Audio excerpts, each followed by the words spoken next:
All right, for more on what we can expect in tonight's budget, I'm joined now by Sky News host, Chief Election Analyst, Tom Connell. Well, Tom, a different set of numbers tonight. It's about the budget, not the psephology stuff you love to run us through. But let's get some top-line budget numbers out there to set the scene. We'll start with some of the economic data. We've got a $3 trillion economy now in Australia.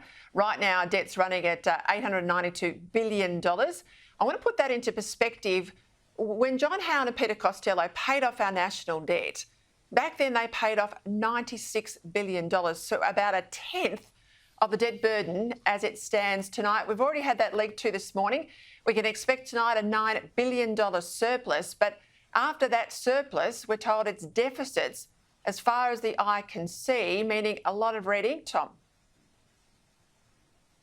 Yeah, there will be, because there remains a structural deficit. Now, to break that down, because your viewers will hear that term a lot, basically it means if everything's normal, if we're getting a standard price in particular for the things we sell, including in particular iron ore, coal, things like this, we are in deficit in a normal year. We're not this year because we're still getting a very high price, but the price of iron ore has been coming off, and that means in future years we're not expecting the rivers of gold to keep flowing. So $9 billion surplus this year, $22 billion last year.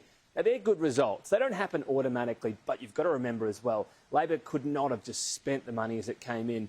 That would have added massively to inflation. There's already debate around what their spending will do to inflation anyway. If they'd spent all the money, well, there would be just widespread criticism throughout. So, yes, $30 billion over the last 2 years. That's a positive result for the nation's budget. What we do know is there's going to be bigger deficits in forward estimates. We don't know yet the number, so that will be crucial, Peter. It was previously estimated to be $73 billion over those latter 3 years. Now we'll get the next 4 years, so we're bracing for that figure to be even bigger. And think of some of that spending that only grows: defence, NDIS. These are the big ticket items that are going to grow the deficits in those years. And just to underscore Tom's point there about a structural deficit, it's like you at home earning your wage, and from your wage, not being able to pay your mortgage or your rent and put food on the table, all the things you'd normally have to spend over the year. The only way you can keep your head above water is to take a second job or to do extra overtime. That's how tough a structural deficit is in household terms, and that's what we face as a country. Let's get into the budget detail. I mean, budgets are just a function like households. Revenue, what we get in as money, and then expenditure, what we spend. It's, you know, politicians love to make it sound more complicated than that. It isn't. In simple revenue terms, Tom, run us through our key income earners. Yeah, well, think of some of the things that I mentioned there. The crucial element is a lot of these parameters sort of slowly tick up, but it's the ones that balloon up. So think of the price we're getting for iron ore. So think of all of our exports and how much they've been going up. They're huge earners for iron ore, for coal. Also, though, Peter, at the moment, international education, it's an export because students come here and pay us money from offshore. So it's weird to think of an export, but it is. Now, there's some concern around whether or not that revenue will be hit. There's a cap coming, at least a soft cap on international students. If unis want to go beyond a certain level, they have to provide proof or extra accommodation for those students. We know how tight the rental squeeze has been and the concern around immigration. So that's a balancing act for the government on that particular factor as well. So when we're looking at that particular element, one other thing I'll tell you is there was previous speculation of doubling the visa. $710 you pay just for the application for a visa to come here as an international student. There was widespread speculation that was going to double, and it's already in some cases twice the level of countries such as New Zealand where we're competing with. It seems as though the government might have been spooked. I'm not sure. We never know what's in the document until it is, but they're not going ahead with that, was the latest information we were getting on that. Of course, the big ticket items are the tax we bring in as well.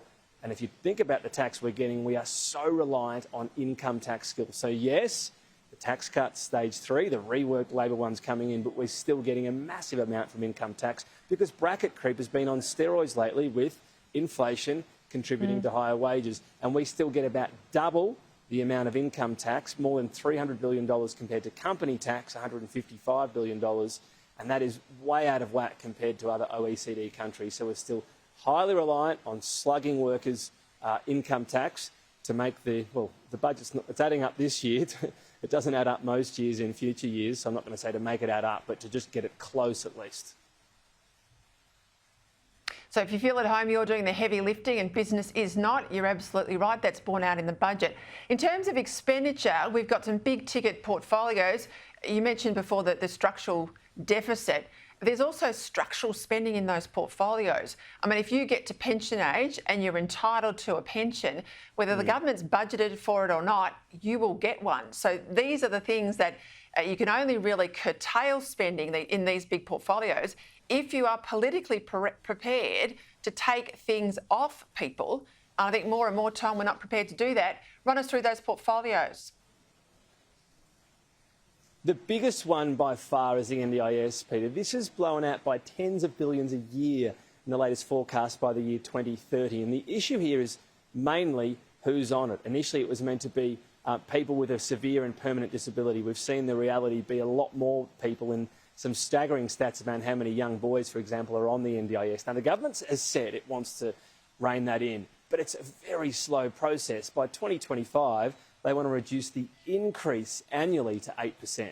That's not cutting it by 8%, that's the increase annually. So that's how slowly they're planning on turning the NDIS ship around, if you like. So there's a huge increase there. There is a big increase in defence, but intriguingly, not in the forward estimates. Most of the spending there is going out over the 10 years because they're delaying or cutting projects in the short term. There's been some criticism from the coalition on that because supposedly we need to be ready in the short term for a conflict with China or similar. And yet most of the spending is over that 10-year period. Think of other things, though. We've got childcare, massive increases to childcare pay, which the government's footing. Aged care is the same as well. A decision recently in those areas where you're talking about pay increases of 25%. And it's either parents or the government that pays for that. The centres say they're sort of running at the margins anyway. And then there's also a new hospital agreement. Will that be factored in tonight, for example? Because that's something the government needs to strike in the future, and you could be talking of billions of dollars extra there, given where health inflation is at.